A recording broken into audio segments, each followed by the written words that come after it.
Tu veux que je parte, ton repas va arriver. Tu veux respecter les règles à la minute. Ça m'agace un peu.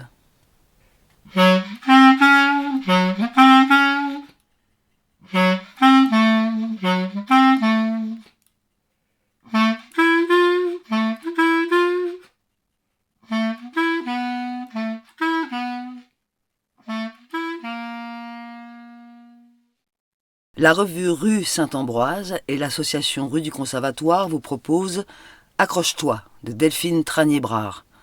Cette nouvelle a été publiée dans le numéro 52 de la revue Rue Saint-Ambroise, paru en novembre 2023.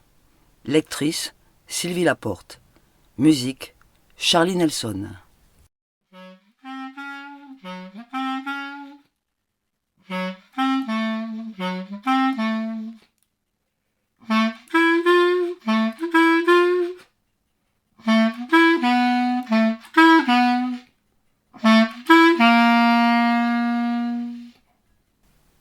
Il est presque 17h30 lorsque je pousse la porte de la chambre 302. Les visites s'arrêtent à 18h, mais tu m'as demandé de ne pas venir trop tôt pour faire la sieste. Ça sent le détergent d'hôpital et le pyjama trop porté dans une pièce trop chauffée. La chambre est plongée dans la nuit. Mes yeux mettent un temps à s'habituer. Le drap te recouvre entièrement et reste immobile, même à hauteur de poitrine. J'ai déjà du mal à respirer. J'ai peur, comme toujours, comme chaque fois, comme ces centaines de fois où j'ai tenté de te sortir du lit, me demandant ce que tu avais avalé ou fumé. Rien, est-ce que tu peux être chiante? Laisse-moi vivre ma vie, je suis plus une gamine. Tu t'étais rasé la tête pour le prouver. Je m'assieds au bord du lit, l'envie de fuir dans les jambes, le cœur pressant mes côtes. Je pose la main sur ton bras. Coucou, ma grande. Tu sursautes, ouvre grand des yeux azimutés. Retour à la case hôpital. Dose maximale, vigilance orange, inspection des valises, des sacs, pas de lacets, pas de cachet d'avance, pas d'objets tranchants ni pointus. Tu te redresses, avec difficulté, comme si tu venais de passer 10 ans dans un caisson. Ton regard vitré, ton corps écrasé de médocs. Je ne sais pas si j'ai encore en moi la force de supporter, la force de me montrer forte pour toi. Putain, ce que ça flingue quand on a cru que c'était derrière nous, derrière toi, que maintenant tout ira bien. Il y a le bon traitement, le bon dosage, toute une équipe autour de toi. Il y a les concours d'art réussis, la reprise d'études dans l'école de ton choix. Et maintenant tu sais appeler à l'aide, dire quand tu n'y arrives plus, quand tu es sur le point de... Retour à la case départ. Il faut que je lutte pour ne pas me laisser aller à croire ça, pour ne pas vivre chaque seconde comme une défaite. Il faut me rappeler ce que le médecin a dit. C'est un marathon. Il peut y avoir des arrêts au stand. Chaque seconde, se rappeler le chemin parcouru, ne pas se laisser submerger par le désespoir, ne pas sombrer sous les questions. Ai-je trop couvé? Pas assez? Où ai-je merdé? Tu te redresses sur les coudes. Tu essaies de t'arracher au limbe. C'est une lutte. Tu finis par te mettre debout. Tu aurais voulu te mettre en beauté pour moi, mais tu n'as plus d'affaires propres. Puis la sieste, quoi. Je peux faire une machine si tu veux. Non, papa m'a déjà proposé, il vient dimanche. Je ravale un comme tu veux, avec un pincement d'échec au cœur. J'aurais voulu que tu n'aies jamais à choisir. Quand je m'y attends le moins, ça continue à se jouer dans les détails. Quoi que j'y fasse. La prochaine fois, tu dis. Les mains tremblantes, tu vides le sac d'affaires que je t'ai apporté en rangeant méticuleusement les crèmes sur le lavabo, les vêtements dans la penderie, et dans les tiroirs les feutres, le petit tube de colle que l'infirmier n'a pas confisqué, les feuilles de soie de couleur que j'ai couru tout Paris pour dénicher. Tu assignes une place à tout. Cette méticulosité, ce plaisir à organiser la chambre comme si c'était ton premier appart, cela m'écorche. Le bien manifeste que le simple fait d'être ici te fait, à peine les soins commencés, cela me blesse, plus encore que ton regard vitré. Il est presque 18h. Tu re-remplis le sac avec ton linge sale. Tu me donnes un post-it avec une liste de livres pour Noël. Tu veux que je parte, ton repas va arriver. Tu veux respecter les règles à la minute. Cela m'agace un peu.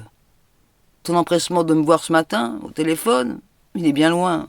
Faut l'encaisser. J'encaisse. Je dis que je reviendrai bientôt. Pas la peine, tout le monde veut me voir et je n'ai droit qu'à 2 visites par jour. Je reprends l'ascenseur avec le linge sale et le cœur au fond des chaussettes. Un couple monte derrière moi avec leur fille. On s'évite du regard, malgré nous. Chacun sous le poids de sa galère. Je les envie d'être ensemble pour la traverser. Leur fille brindille promène sa perfusion, nourrie par le nez avec une sonde, comme un bébé en couveuse. Un tel décharnement. Je ne peux pas regarder ou je vais me liquéfier. C'est dingue, cette société qui bousille sa jeunesse. Je retrouve l'air de la rue et sa crasse de pigeons, en m'acharnant à me convaincre que tu es bien entouré, que ce que je peux faire de mieux maintenant, c'est reprendre des forces pour la suite. Respirer, cesser de me blâmer pour le passé. Les jours suivants, je tente de me concentrer au travail.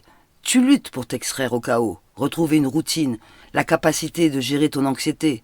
Bref, tu essaies de manger. Beaucoup de médicaments, peu d'activités, du temps à perdre, peu de soignants avec qui parler. Vite tu m'appelles, tu t'ennuies. Tu n'avais pas un projet de roman graphique ? Aussitôt tu t'y mets. Tu racontes ton histoire avec le perfectionnisme des artistes qui te caractérisent. Tu sais où ça commence, par un cauchemar de sang et de mort. Tu veux y mettre beaucoup de couleurs. La fin, on ne s'en parle pas. Tu appelles presque tous les jours. Je peux t'amener le carnet rose qui est dans le 2e tiroir, mais sans l'ouvrir, le carnet, ni les autres, les tiroirs, et ramener beaucoup de colle et des journaux. Une semaine plus tard, ton livre est terminé. Tu veux mon avis, mon regard d'autrice, pas de maman. Théoriquement, j'en suis capable. Lire un ouvrage sans confondre l'auteur et ce qu'il a écrit, c'est mon job. Mais là, mon cœur martèle des coups en guise d'avertissement. Je veux en être capable pourtant. C'est un de ces moments où tout se croise, comme si, sans le savoir, tous les volets de ma vie m'y préparaient depuis des années. La lecture est un choc, une nouvelle marche dans l'étendue de mon ignorance, dans l'étendue de ta souffrance. Le couteau avec lequel tu as tenté de t'éventrer à 7 ans, ta tête que tu fracassais contre les murs à 3 ans, tes tentatives répétées de t'étrangler de tes propres mains. Tant d'envie de mourir, tant de douleur pour un si petit enfant. Ça suffoque. Chaque découverte, c'est la carte du Dixit auquel on a tant joué, où une femme martèle son cœur à coups de massue sur une enclume. Le mois dernier déjà, l'aveu du shit en terminale. J'avais pas rêvé. L'aveu de l'alcool à haute dose en seconde. J'avais rien vu. Jusqu'où vais-je encore en découvrir ? Jusqu'où peut-on dégringoler ? Tu es sur ton 31 pour m'accueillir. Barésie déchirée, freckles et maquillage d'elfe vert fluo pailleté, mini-jupe cuir, ne dissimulant pas que tu as encore perdu du poids. Je garde mon pincement au cœur pour moi.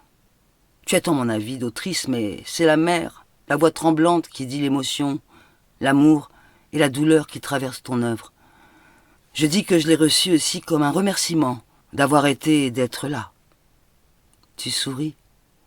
Je ne dis pas l'absence criante de ton père derrière les pages, ni que j'ai reconnu les dates des pires journées, le couteau, le premier étranglement, son départ, son remariage. Je dis l'effroi de ce que j'ai découvert, l'effroi que tu n'en aies pas parlé plus tôt, tu ne savais pas que je ne te jugerais pas. Ce n'est pas cela. Tu ne voulais pas que je sois triste. Je souris de tendresse, et de défaite aussi. Comment ai-je pu oublier ce trait d'enfance ? Épargner la mer ? Je retiens les larmes au bord de mes yeux. Tu es soulagé, je crois, d'avoir été entendu. Puis tu veux entendre l'avis de l'autrice. Tu as besoin de billes pour reprendre certains passages. On parle organisation du texte, temporalité, capacité émotionnelle du lecteur. Jusqu'où peut-on lui faire ressentir la douleur ? On réfléchit ensemble. J'ai peur de trop en dire, de perdre la juste distance, de trop entrer dans la cuisine du texte, au risque qu'il en perde sa saveur. Et en même temps, je m'attarde. Je donnerais n'importe quoi pour que ce moment de complicité s'éternise. La nuit tombe, tu allumes la lumière. J'enfile mon manteau, je cherche ta carte magnétique pour l'ascenseur. Au moment où je zippe mes chaussures, tu me dis qu'un des soignants t'a aidé à réaliser que ne pas manger, c'est aussi effacer les rondeurs du féminin. Tu dis que même si tu t'habilles et te maquilles de manière ultra féminine, tu te penses au masculin. Qu'est-ce que cela veut dire? Tu dis que je comprendrai en lisant les livres de ta liste. Je dis que le seul livre que je voudrais lire, il serait écrit et dessiné par toi. Je les ai achetés, les livres. Genre queer. La non-binarité expliquée à ma maman. Je te les ai apportés pour que tu les lises en premier. Très vite, tu me diras que ce n'est pas exactement toi. Tu me diras que tu aimerais simplement que je ne t'appelle plus ma grande, que je te conjugue au masculin. Ça ne va pas plus loin. Ce soir-là, je pleure de soulagement. Peut-être que je m'attendais à pire. Au départ, cela m'a semblé insurmontable de penser au masculin, après 20 ans de féminin. Et le français s'y prête si mal. Mais il y a longtemps que j'ai choisi mon camp. Le tien. Accroche-toi, mon chéri.